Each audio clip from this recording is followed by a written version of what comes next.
Hey guys, and welcome back to another HD cast. This is going to be the GLHF.IT, stands for Italian, I believe, closing beta invitational round of 4, TheLittleOne versus Strelok. That is right. In the last round, TLO was able to knock out Naniwa 2-0, and so it was a best of 3. I believe this round of 4 is a best of 3 as well, and once again it is TLO versus Strelok, and so we do have TLO spawning as the red Terran up here on the top left hand corner of Kulas Ravine. His opponent Strelok, a very strong Terran player indeed, going to be spawning as blue Terran down in the bottom right hand corner. Now, I'm pretty excited to bring this to you guys, A, because it's TLO. I mean, I'm always excited to cast TLO games, and B, because TLO and Strelok are both playing Terran right now, and I have not casted a mirror matchup in probably, like, forever. I have not seen a mirror matchup, especially not a Terran versus Terran, in so long, and I think Terran versus Terran is probably the most dynamic mirror matchup. Almost any unit is viable. So I'm really excited to bring this game to you guys. I can't wait to see what TLO's got up his sleeve. It looks like he's not going to build around his building like a lot of Terran players do, especially on the Asian servers. He's going to be building that racks around here at the choke point. Let's see what Strelok's going to be doing. He's going to be building around his buildings right here. And the inherent benefit, if you guys are wondering, why should I build my buildings here instead of, going out to build them here? Well, there's a very small benefit to it, which is kind of insignificant, but it depends on what kind of a mindset you are. But if you build your buildings here, your SCVs don't have to walk as far of a distance. They can just walk here and then walk back. That's less mining time that's lost instead of going all the way out here. On top of that, if an enemy SCV comes to harass your SCV building the racks, you can easily bring another SCV off the line to help it out.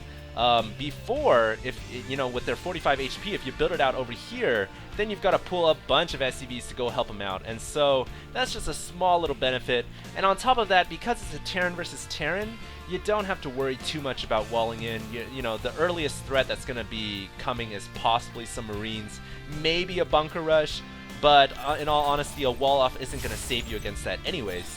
So let's see what Strelok's doing here. He does have a pretty fast gas right now. Along with TLO, both players going to be getting that gas extremely quickly. It is important in Terran versus Terran, just like in Brood War, to make sure that you do have enough gas. That is going to be your limiting resource, and so you got to make sure that you do have 2 gases up and running very early on, because your main tech is going to be factories and starports. And of course, in Terran versus Terran, there's a couple different routes you can go in StarCraft 2. You can go for the air route, which is Banshees, Vikings, Ravens, or you can go for the ground route, which is more siege tank, Thor oriented. And so I'm really interested to see what route these two players are going to take. What is the direction these two players want to go? And seeing as how this map is Kulas Ravine, I really think it's in their favor to go for a more ground-based build than it is to go for Starport, simply because the distance between the two maps is so far away, and a lot of this terrain can be utilized very heavily by ground mech. So we'll see what happens this game, as TLO is going to be pushing in with a couple of Marines just to test the front, and Strelok's got 5 Marines of his own, so these Marines are not going to have a chance unless they are like steroid injected, but they're going to be forced to fall back. Strelok here, off of 1 factory, going to be getting a pretty fast Hellion. And what do we have here? An armory. So we are going to be seeing Strelok go for that Thor route. He is going to be playing ground-based mech. Meanwhile, TLO going to be going for starport technology. So there you guys have it. The switch up in technology. Actually, no, we might be seeing TLO. Is he getting an armory? No, he is not. I thought for a second he might be getting a Thor ship. But he is going to be getting a Viking out of this first starport. Viking's one of the most crucial units in Terran versus Terran, because you need to hold air dominance if you want to win the air game. And in the end, holding that air dominance can be a key decisive factor in winning the entire game in itself. Now we do have a Thor on the way, and of course a Thor is just going to bring the hammer down on the Viking. The Viking is not going to stand a chance. Comsat going to go down to reveal the factory as well as the tech lab. But TLO does not see the armory, so he really doesn't know what this factory is producing. For all he knows, it could be a Hellion, it could be a siege tank. He really does not know unless he sees that armory. And this Viking could very well just be used for scouting purposes. The same reason this barracks is being used. This barracks is just being floated off into the sky, and it is just going to be used for scouting purposes as well, I believe. TLO going to be moving in here with the Viking, going to check that expansion first and foremost, just to see if Strelok decided to get that fast expansion. Not going to be the case here, as he just barely misses the Thor, and he's going to roundabout. He does see the starport, he sees the armory, and he sees the Thor. That's all he needs to see now. He knows exactly what's going on. It does look like TLO is going to be grabbing a pretty fast gold expo at the same time as well. Now, TLO is going to be working on these rocks. It looks like he's transitioned into getting more ground-based units off of his starport. Not going to commit to getting a bunch of Vikings like a reactor starport or Banshees or anything like that. Going to be going for more mech on the ground, and I think this is the wisest decision for a Terran player, especially versus another Terran on this map. Like I said before, getting that mech on the ground, very, very key to winning the game. And the nice thing for TLO is he does have a couple of Vikings in the air, so you know what he could do is even park those over this starport and prevent any Vikings from coming out.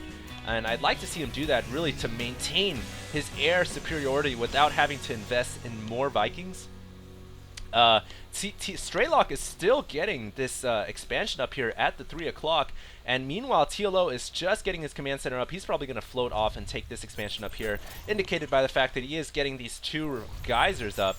And so Strelok is going to have a bit more of an income advantage, but I'm not sure if that's really going to help out that much, because I've said so many times before, Terran versus Terran is a battle for gas. You know, it's human versus human. In the real world, it's a battle for gas and oil, fossil fuels. And so really when it comes down to it, that extra mineral is only going to mean, yeah, you can get more Hellions and Marines, but you're not going to be able to get the crucial units, which is Vikings, Banshees, Ravens, Thors, siege tanks, those kind of things. That's what you need to win the game. And so I'm not sure how much of an advantage that's going to be for Strelok. We shall see, though, as it looks like TLO going to batter down his own tech lab to open the front door for his forces to get out. The siege tank's attack rate is almost insane now. Look at how fast that thing shoots. Should just give it a auto turret on the cannon gun right there. As TLO right now does have, let's see, he does have an engineering bay out. It looks like he's getting a nice composition of units. He does have the orbital command morphing in up here with a couple of tanks on the high ground as well. Strelok really focusing on those Thors at the same time. He does have 2 Thors in the game. Looks like a Hellion gonna make its way into the gold expo. Gonna find out that Strelok does have this gold mining, and unfortunately one Hellion isn't really gonna kill any of these SCVs. Hellions are relatively not that great, especially without that upgrade, until you get like a pack of 3 or 4. These SCVs are kind of hurt though, so they're probably not happy about working there. As now Strelok has 3 Thors in the center of the field. This is a pretty massive force, and just pure siege tanks actually have a hard time taking out Thors due to their massive amount of HP. TLO also thinking about grabbing another expansion. Look at this, he's only playing off of 1 Rax, 1 factory, 1 starport. That is everything. Everything that he's produced thus far has come out of 1 Rax, 1 factory, 1 starport. Quite amazing. Income tab showing that TLO is still actually ahead in the income, as well as even in the gas. Harvester count pretty much dead even. Strelok here really is having a hard time making up his mind, and look at this, TLO dropping a siege tank up on the high ground cliff overlooking the gold minerals. Very creative play right there. That's a nice little nestled safe place to tuck your siege tank, as TLO is going to stop all mining at this expansion, forcing the slow mech from Strelok to lumber across the field to deal with these the siege tank and the 2 Marines, actually picking off all the SCVs who were mining the gas. Very well worth it right here. Is TLO going to really let that siege tank die? I thought he could have saved it for sure. Well, this dropship almost barely made it out with its pilot intact, as TLO now has a couple of Vikings in the field, gonna land them to take out this SCV, and that is gonna delay the siege to the command center just a little bit more. Strelok also starting to get onto his 3rd base as well. I'm surprised that we don't have any upgrades for Strelok. He has transitioned actually into a couple more Raxes on the ground to get those Marauders, but still haven't seen any +1 weapons or armor for either player. We do have Stim on the way. I'm surprised Concussive Shells is not researching concurrently. And it looks like Strelok is currently at 94 army, TLO at 84, so he's down by slightly a little bit. And it looks like Strelok might be thinking about setting up some kind of contain or possibly attacking TLO, as TLO is trying to throw up a couple more buildings. And he too does not have any upgrades for his